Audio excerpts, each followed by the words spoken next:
Western Australia's stunning coastline has recently been ravaged by a deadly predator. It was the second day in a row swimmers were forced out of the water. The community is under siege, with beaches closed and tourism in tatters. Human remains were discovered washed up on shore. Australia's largest state has become the deadliest shark attack zone on the planet. There's certainly a huge concern in the community. The great white shark. It's just a fierce, fierce creature. Responsible for 5 fatalities in just 10 months. 2 people were totally consumed, 2 were bitten in half, and the 5th one was so severely mauled. Now, these terrifying events, from the closest encounters... I just saw this massive shadow of a shark and just blood. Some who have lost. It's just one of those things that you just think will never happen to your family. And the lucky ones who survived. I thought, I'm dead. We explore why this terrifying phenomenon is happening. Clearly something has changed. So little is known about sharks, and that's the problem. That's a massive shark! And for the first time... We need to coexist with sharks. The unique shark investigation team reveals extraordinary shark attack technology. We should have a product for the market pretty soon. Which will change the way we enter the water forever. This is Australia's deadliest shark coast.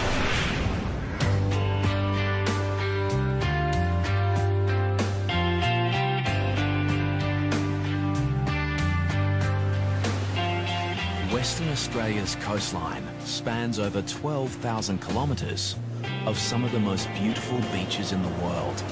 But recently, they've become the most dangerous. Western Australia had a charm period between 1925, when there was an attack at Cottesloe, and 2000, when Ken Crew was taken at North Cottesloe. That's a period of 75 years in the metropolitan area. But attacks have escalated in recent years. We've had 10 since 2005, and we've had 5 in less than 12 months. This unprecedented spate of fatal shark attacks has triggered a wave of fear amongst the West Australian community. The impact has a profound effect on the lives of many, especially those unlucky enough to witness these horrific events. I'll just pull the car up there and drop it in just there. It's cooking. 22-year-old surfer Matt Holmes travelled 2 hours north from Perth with his mates to a popular surfing location called Wedge Island. Yeah, we were just so excited to run around throwing the ski in as quick as we could to get out there. Together, they'd had years of experience surfing the West Australian coast. But there was nothing that could prepare these 3 young men for what was about to happen. It just looked so safe out in that water. Just felt like a perfect day. Using his jet ski, Matt began towing his friend out to the breakers, where they could take turns surfing the waves. We'd been in the water for, I reckon, an hour and a half. We were just towing up to 2 blokes that were probably 100 metres away, and I signalled to Nathan to turn around. I looked back forward and just saw some guy just get attacked by a shark. Matt watched in horror as the 5-metre great white shark moved through the waves like a torpedo. It sort of hit him and then drove him into the water. Just water going everywhere. And within 5 to 10 seconds, the thrashing just turned all red. And there was blood. Matt quickly took his friend into shore. The guy's mate was just screaming at me. My mate's out the back. And I just remember holding the jet ski just flat out. I was just flying through the waves. And as I got close to the guy, a set came and I just hit the set flat out and I was just airborne. And when I was airborne, I looked over and I just saw this massive shadow of a shark and just blood. I just wanted to get him out of the water. I was so focused on getting him, I was leaning down off the side and the ski was rolling, and I heard like a thrash of a tail, and I turned behind me and the shark was behind the ski and just followed me around. I felt it nudge the ski and I just thought, oh, I'm going to roll over here.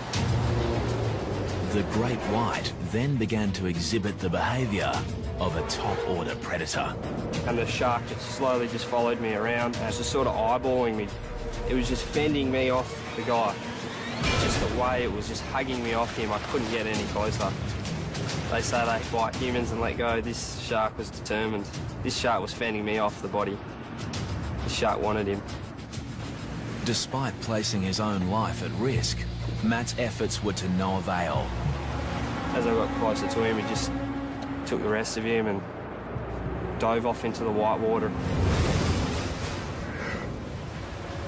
No one on the beach that day could predict the horrific events that unfolded so quickly and that tragically took the life of Ben Linden. He was 24. His body was never recovered. Witnesses say the shark was at least 4 to 5 metres. With one bite, it cut the young victim clean in two.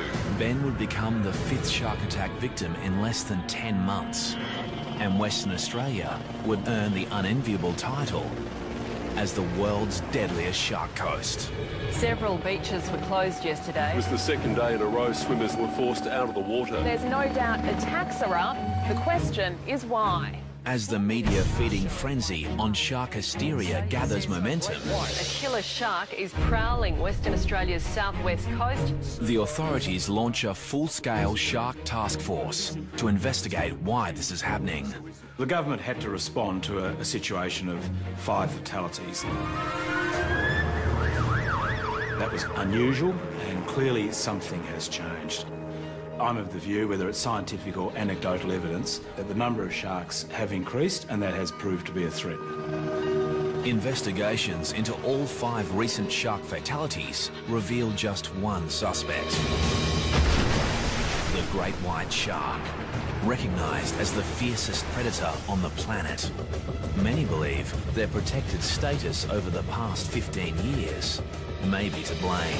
The great white shark's been protected in Australia since 1997 and in Western Australia for the same period. One of the enduring theories is that since their protection, their numbers have exploded. So what is drawing the sharks into the Western Australian coastline? To be honest, it's a really difficult question to answer. I think that there are definitely times of year where sharks are more common off of the WA coast, and there are times of year when they've kind of left the coast and have gone to other regions. Theories include the resurgence in whale and seal populations along the coast, while others believe a decrease in fish stocks has the sharks coming closer into shore looking for food. You know, there always has been sharks, but not like there has been the last few years. They're following the prey boats around while they're pulling pots every day. Sharks, and it'll probably be the same sharks, are following the boats because they're letting go of their old bait, and also it's attracting the smaller fish at feeding on that bait as well, so it's a very easy feed for them. Scientists believe a significant rise in the ocean's temperature may also be bringing sharks closer into the coastline, looking for cooler pockets of water. White sharks are more common in cooler temperate waters, but they do move very large distances out of those typical temperature regimes. The Department of Fisheries launches an extensive shark monitoring program to investigate the great white's movement patterns. The thing about white sharks is that they're an inherently difficult species to study, and the research we're embarked on now is probably going to take a number of years before we have any conclusive answers about how the sharks are using waters off Western Australia and how that relates to the frequency of shark attacks we've had in the last year. If the scientists were honest, they would give us those 3 little words, which are simply, we don't know. So little is known about sharks, and that's the problem.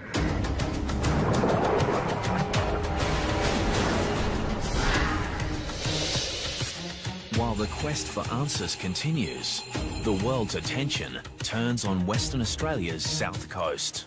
Peter Kerman was moored while diving, but the 33-year-old couldn't be saved.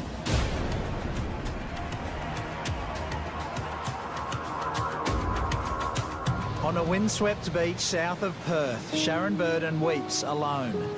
This is where her son Kyle was taken by a killer shark. In the coastal town of Bustleton, the impact from shark attacks has seen an 80% drop in bookings at the local dive shop.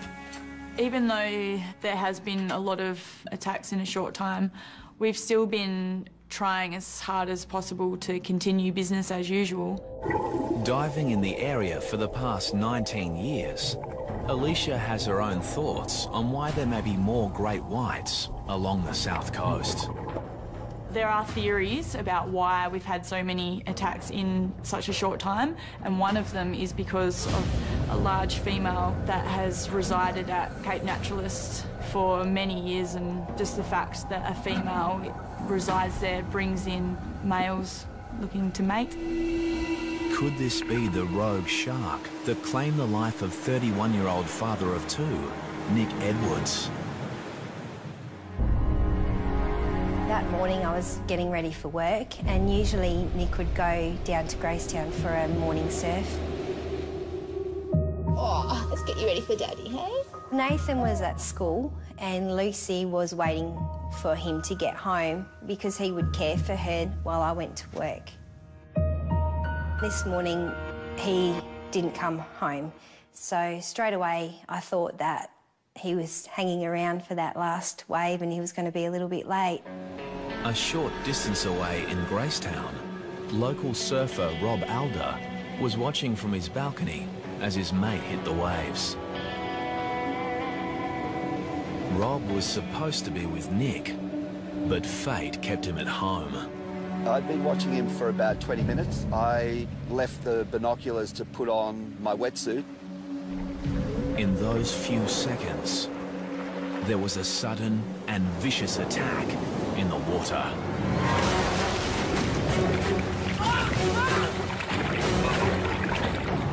I came back to the binoculars and saw just a half a board bobbing around, and I thought maybe he'd had a heavy wipeout and possibly broken his board, which is not uncommon here, and that he'd surfaced, but I let a couple of waves roll through and he didn't come up, and then I figured something wasn't right.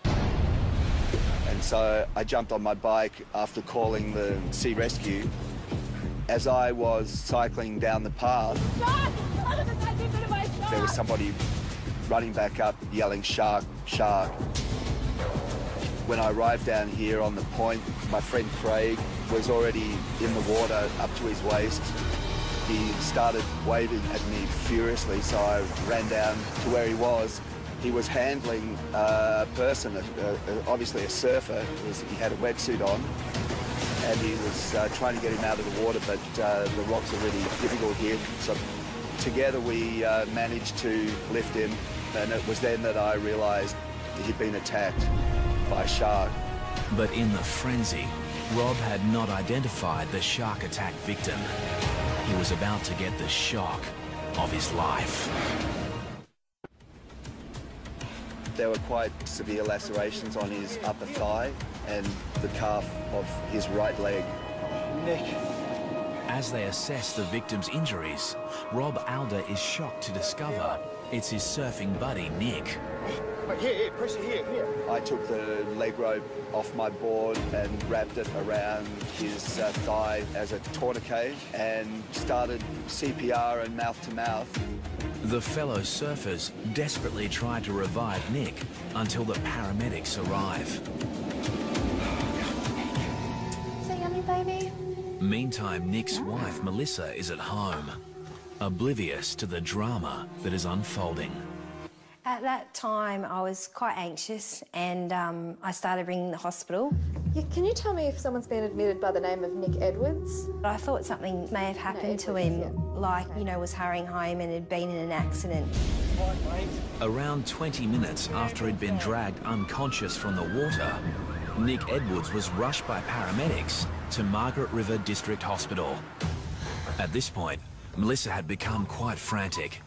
She had heard news there'd been a shark attack where Nick had been surfing. I've rung my family and said there's been an attack and I'm quite worried about Nick. I can't get in contact with him. Mrs. Edwards. And then there's a knock at the door and the police are here. I heard about your husband. They say that there's been an accident and straight away, I guess, I just knew what the news was.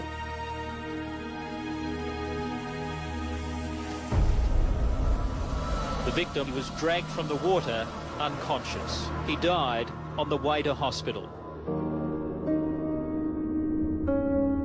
For Melissa, coming to terms with her husband's sudden death had her reassess how she felt about sharks. When they are coming close to shore and putting people in danger, I think it's really important, if they can't be removed from the area, then that they are destroyed. Somebody said to me, what right do we have to play God with the sharks? There's no price you could put on a human life. But in the rising debate on culling sharks, conservationists fear the wrong message is getting across. White sharks are the apex predator in our marine environment, and it's really important to understand how important they are. If you take out apex predators in an ecosystem, all the other lower predators multiply and the whole system comes out of balance. So we do need to protect white sharks, and if people enjoy eating local seafood, they enjoy scuba diving, whatever it is about the marine environment they enjoy, they have to understand that white sharks are critical to maintaining that balance.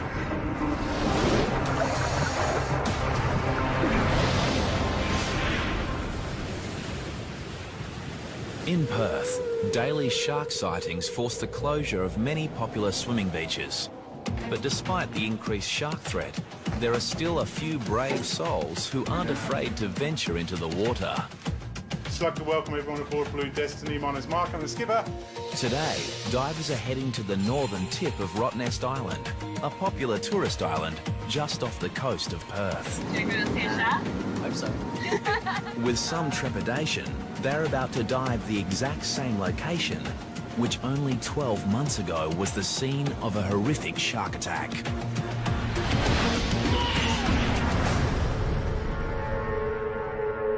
It was late October when 32-year-old American diver Tom Wainwright met his fate.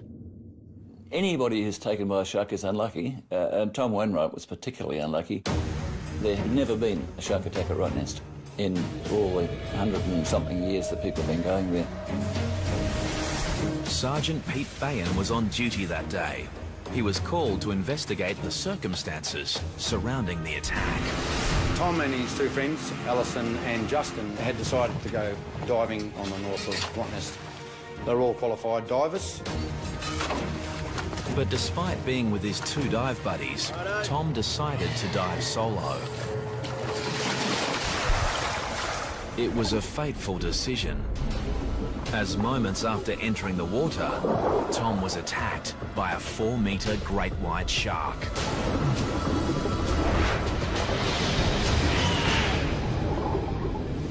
Justin and Alison noticed a disturbance on the surface where a huge amount of bubbles came to the top.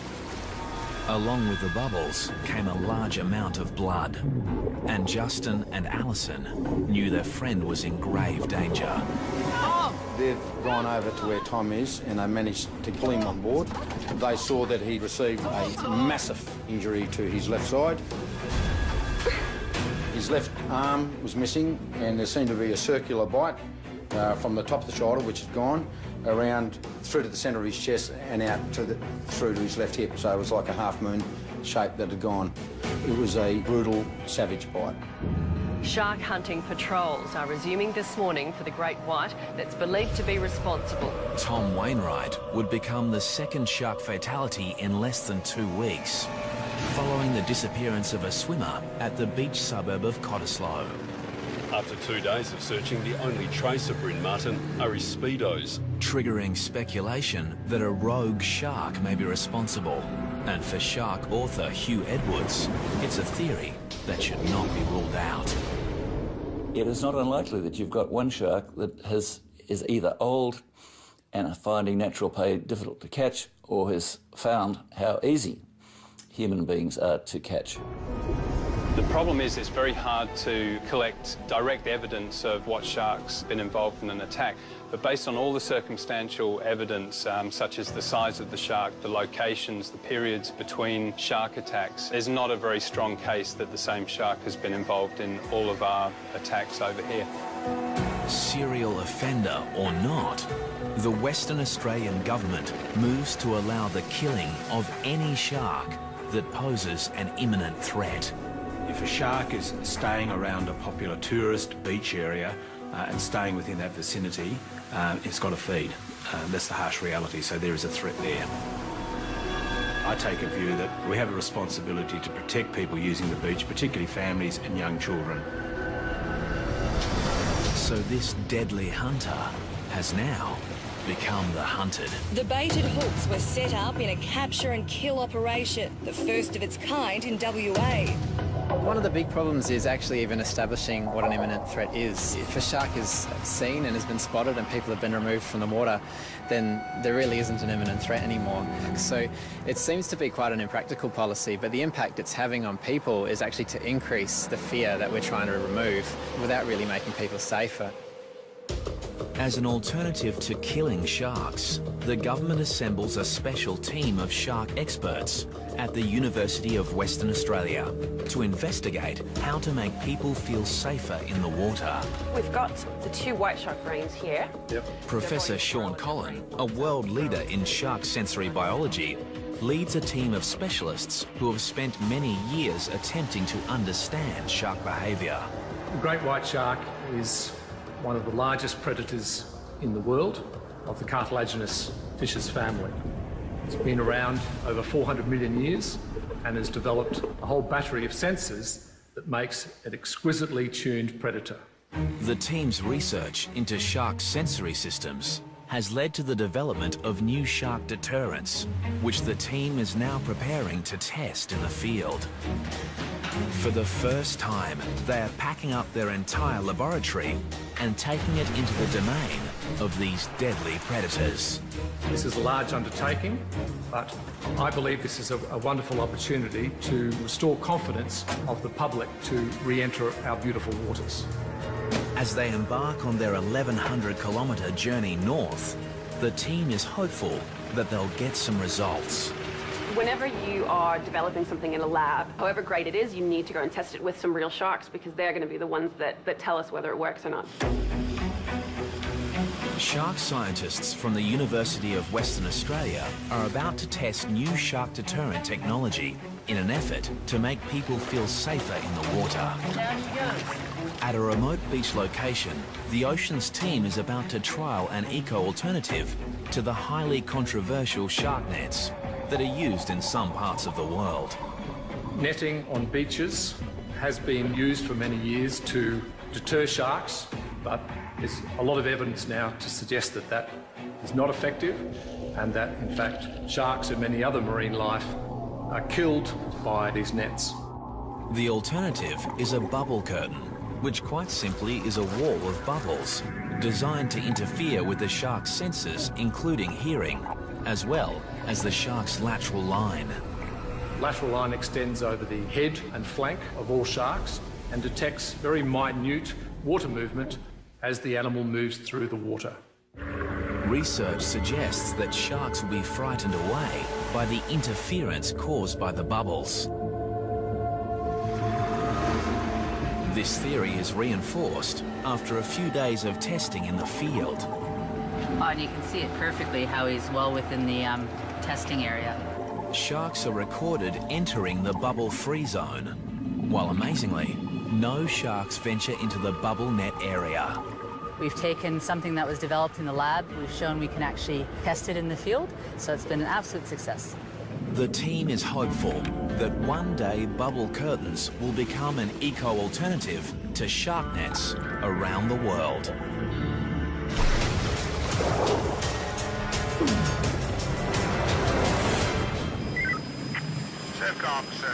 Back in Perth, shark patrols are stepped up to combat the increased shark activity. A massive 4-metre white pointer shark, half the length of the water police boat. Where's the nippers? Here, the rescue helicopter spots this deadly predator lurking frighteningly close to a group of children. Hundreds of teenagers were forced out of the water. They were competing in a surf lifesaving carnival when the monster was spotted. Meanwhile, off the WA coast, the Department of Fisheries Shark Monitoring Program uncovers some interesting information. We've monitored 16 sharks off the Perth coast now. All of them have done things very differently while they're here. Some sharks are simply passing through, spend very little time here. Other sharks are here over more extended periods. The monitoring program includes the use of new satellite receivers, enabling shark alerts to be posted on social media sites when tagged sharks swim into populated areas. Stay out until the flags go back up. The sirens just gone. But it's the untagged sharks which pose the biggest threat to beachgoers. And for that, it's up to the surf lifesavers. Surfcom, this is Sorrento Patrol. Volunteer surf lifesaver Bernie Williams knows firsthand how vulnerable we are in the ocean. A group of friends decided we'd like to get a scuba ticket. So that was probably 30 years ago, and I've enjoyed it ever since, till recently. A few years ago, Bernie was with these same friends, diving an ocean reef off the coast of Perth. We're just cruising along the reef. I heard a boat coming quite close to our boat where it had been anchored. So while Brian and Jenny carried on the reef, I went up to the surface, checked, couldn't see a boat near our boat. So I then came back down.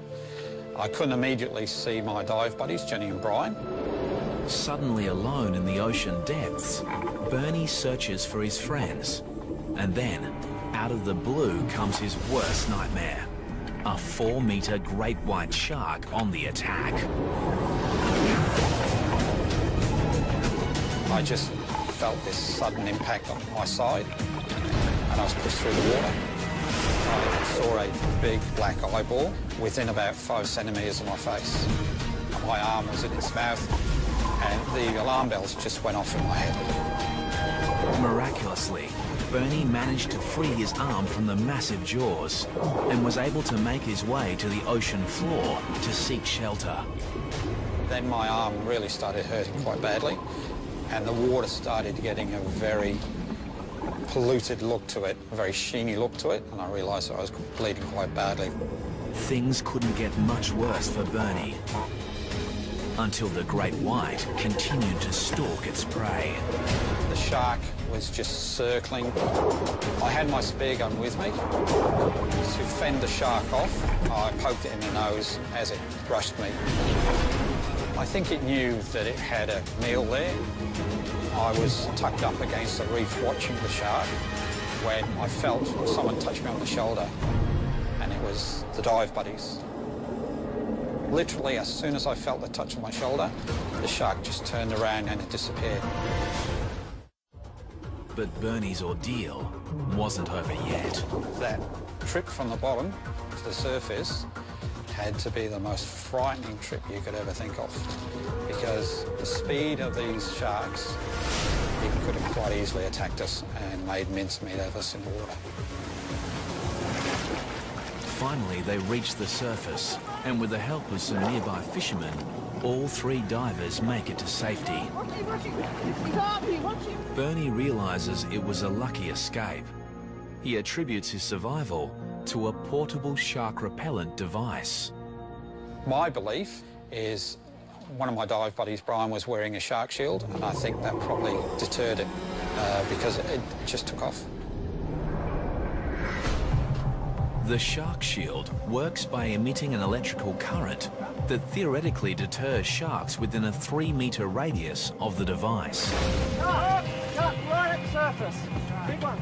Right now, the shark shield is being tested by the oceans team off the WA coastline. So we're just attaching the shark shield to the top of the rig here. The scientists have baited and set a number of stereo camera rigs, and all they have to do is wait. Recent testing using the shark shield on great whites showed the device had a clear effect on the animal's behaviour. But it also showed that the shark was not repelled in all situations. Essentially, if a long enough period of time was given, the sharks would eventually still take the bait while the device was active. And so, really, it's still a little inconclusive as to whether this device is really functioning as effectively as it could do. Yeah. And when the scientists review the footage from their own experiment... And he just got us out. On the nose, yeah. He got it on the beak. The results reinforce the theory that the sharks get used to the device over a period of time. Yeah, he's now straight away coming back. Yeah. So really what we need to do is look at ideas and how we can actually change the electric field so that when those sharks come around again, they're not presented with the same original source. It's actually a different field. And so this would then continue to be an effective repellent over a long period of time.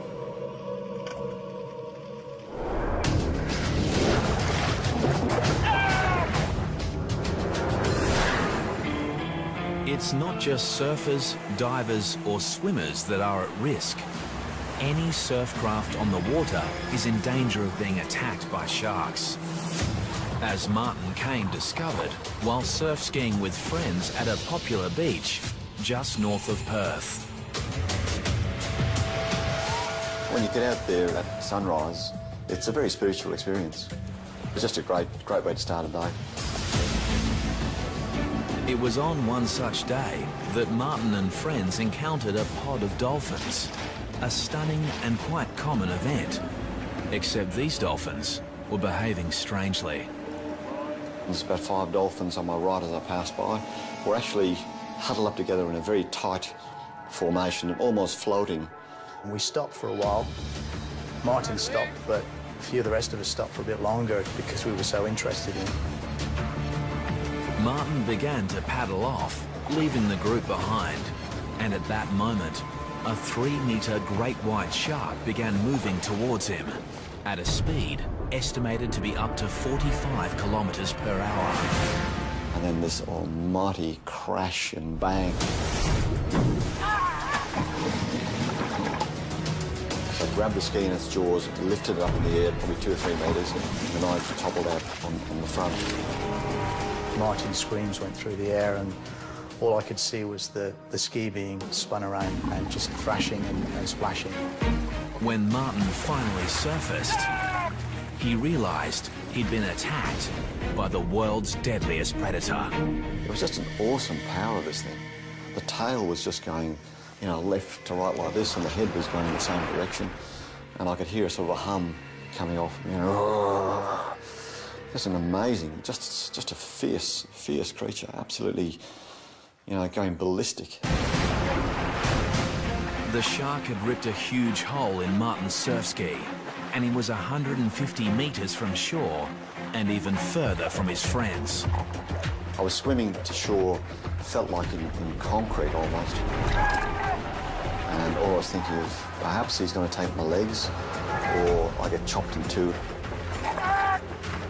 With the great white right behind him, Martin was now swimming for his life. All that was going through my mind at the time was, I'm dead, perhaps he's going to take my legs, or I get chopped in two. Luckily for Martin, his friends Kim and Dale were quick to react. Dale said, get on the back of the ski. So I scrambled up like a mad cow and nearly tipped him into the water. All 4 men were still in danger, so they grouped closely together and paddled for their lives. If the shark had come back in any direction, then the guys would have had a go at it. But it wasn't until I got to the beach and looked back out to my ski to see the shark doing a victory lap around my ski that I really thought, oh my God, that was close. Since the attack, Martin has reassessed his relationship with the sea. It's changed the confident attitude that we used to have, you know, go out in the mornings, a bit of deep breathing, you know, fresh air, dolphins, to the sharks out there, you know.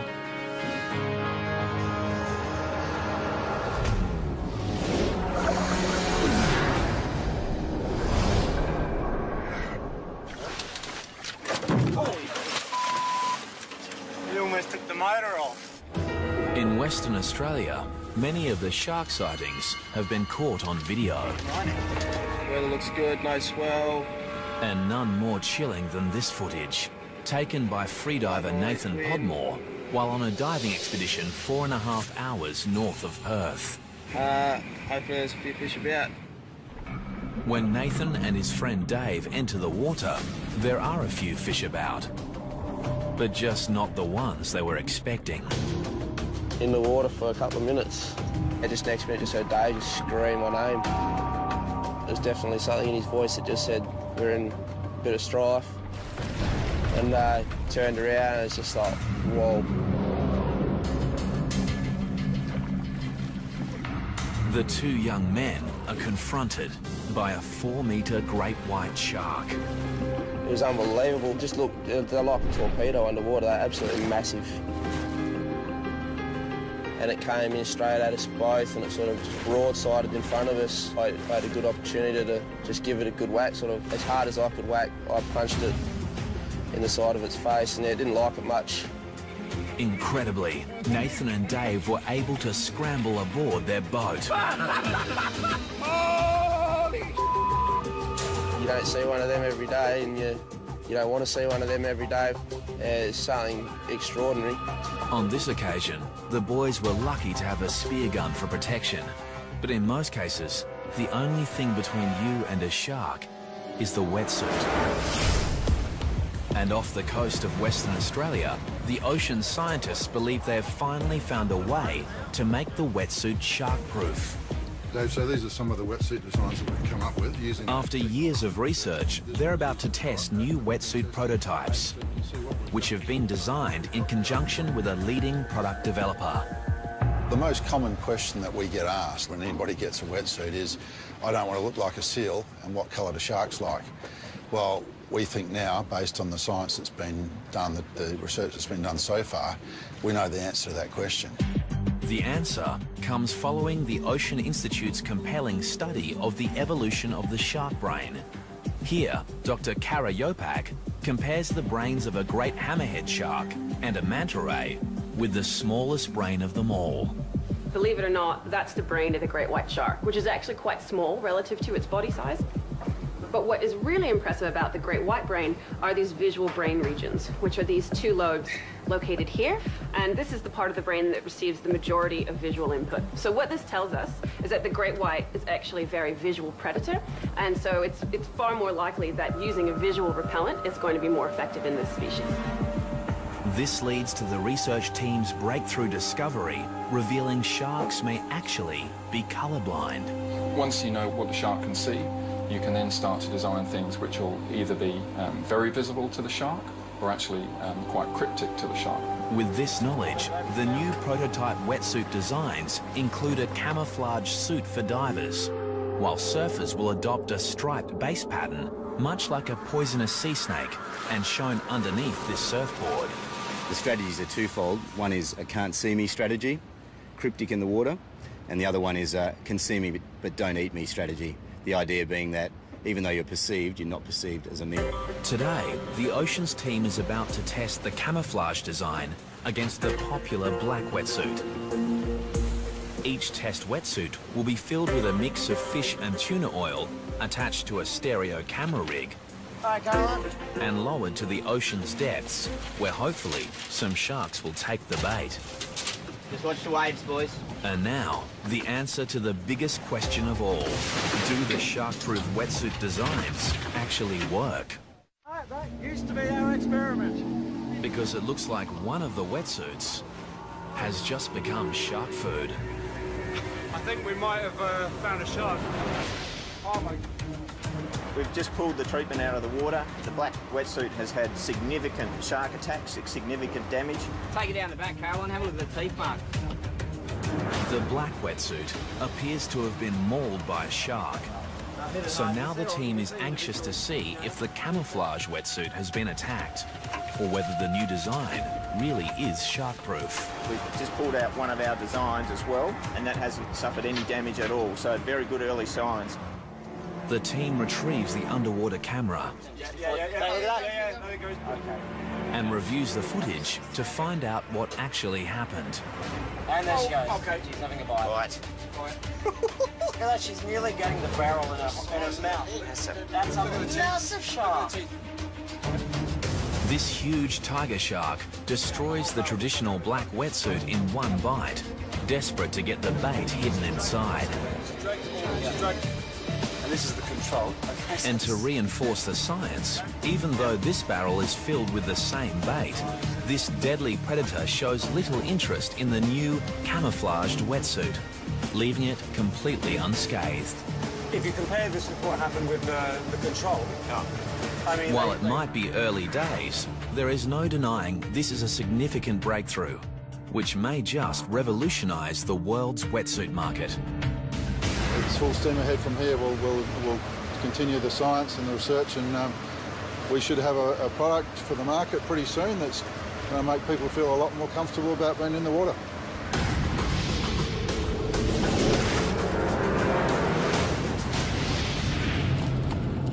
Any encounter with a great white shark is going to leave its mark. It's down there, right? And for Matt Holmes, it has had a profound effect.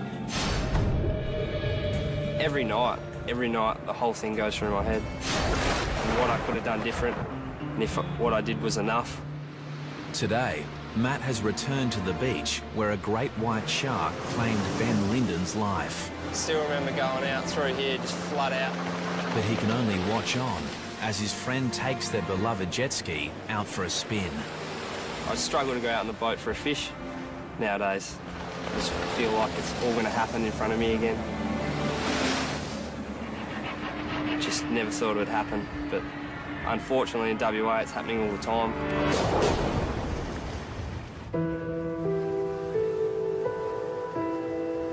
Going back to Gracetown is a good feeling for me and the children because that's where we feel closest to Nick.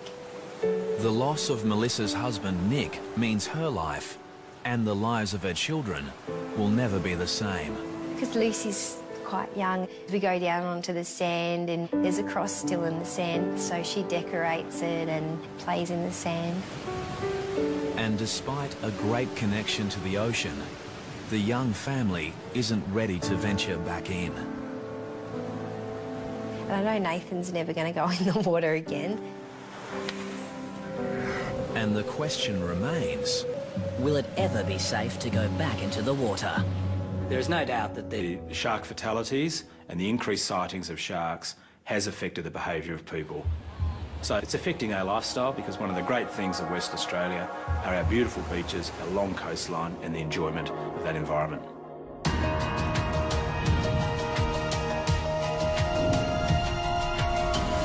Despite the great white shark being the apex predator of the world's oceans, that's a massive shark. And all the scientific minds and money behind the research, these formidable animals remain an enigma. But shark scientists believe that is all about to change. It's my hope that we can very soon understand more about the shark and the environment in which it lives. We need to coexist with sharks. Their presence in our ecosystems is vital. At the moment, the only certain things we can say is that there will be another shark attack. We don't know when and we don't know where. And there is one more certainty. For now, Western Australia remains the world's deadliest shark coast.